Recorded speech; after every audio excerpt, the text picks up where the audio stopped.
Desde o seu processo de independência, em 1776, no século XVIII, né, os Estados Unidos da América, que nesse momento eram formados pelas 13 colônias, né, as colônias do norte e as colônias do sul, eles vão conquistando aos poucos um processo gradual, né, de expansão e desenvolvimento. Os Estados Unidos iniciam esse processo de expansão principalmente para o sentido oeste, né? Eles vão conquistar o oeste. Não é à toa que existem vários filmes, né, sob o título Marcha para o Oeste. Os americanos eles começam a fazer alianças, né, e acordos com países europeus que dominavam regiões muito próximas ao seu estado. E eles começam a conquistar a Louisiana, a Flórida e vários outros territórios. Uma coisa interessante que vai acontecer é que no século XIX, os americanos eles vão começar a temer a intervenção da Europa na América. Vai ter na Europa, né, várias revoluções conservadoras que vai incentivar a intervenção dos europeus na América. E aí os americanos eles vão propor uma doutrina que a gente conhece como doutrina Monroe, por causa do presidente, né? O sobrenome do presidente que governava na época. E aí vai surgir o que a gente chama da teoria América para os americanos, né? Os estadunidenses eles vão começar a defender a não intervenção da Europa nas questões dos países da América.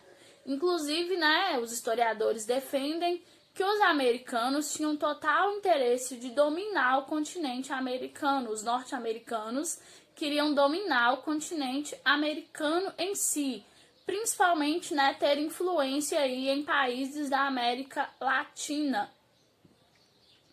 No meio de todo esse processo de expansão, os Estados Unidos vão entrar numa chamada Guerra Civil, que ficou conhecida pela história como Guerra de Secessão. Como assim? Quando tem a independência, né, o primeiro país da América a ficar independente, os Estados Unidos, a gente tem uma falsa impressão de uma homogeneidade, né, e de uma unicidade dos estados americanos, das 13 colônias. Só que quando nós estudamos a independência dos Estados Unidos, nós também estudamos as diferenças entre as colônias do norte e as colônias do sul. É importante a gente entender essas diferenças, porque elas vão ficar muito mais evidentes nesse processo de expansão. É claro que no advento de luta pela independência contra a Inglaterra, né, no Congresso da Filadélfia de 1776, eles vão se unir, vão assinar o acordo porque é interessante para todos. Mas nós não podemos achar que essas diferenças elas se apagaram. Como a gente já viu e a gente já trabalhou, o norte era de mão de obra livre, industrial, produção voltada para o mercado interno, né?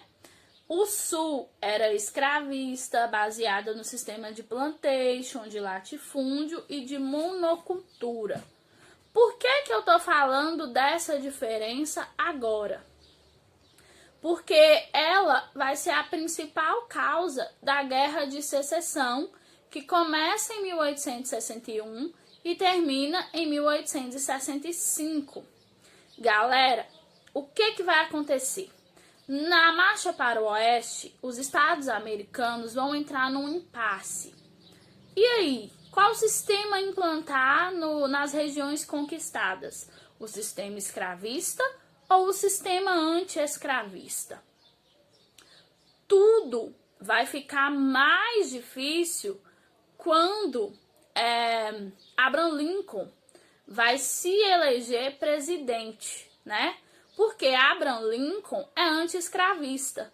Então, o pessoal do Sul, eles vão começar uma revolta, eles vão se separar do restante do país e vão formar os Estados Confederados.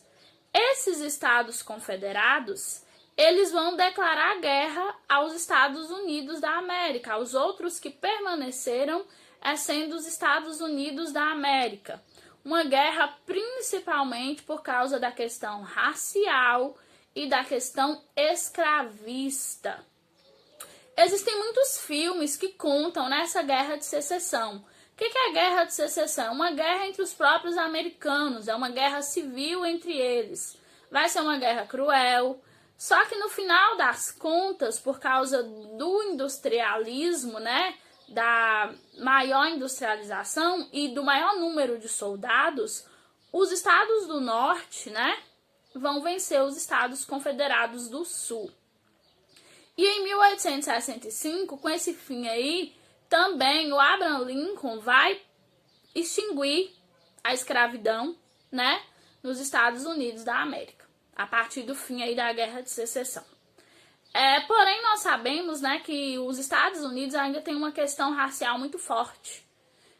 Durante anos, né, os negros vão ser perseguidos, tem lá a Ku Klux Klan, que vai fazer vários atentados, e recentemente, nós não podemos deixar de falar, teve lá várias questões raciais, né? Não só nos Estados Unidos, mas o negro ainda é muito discriminado.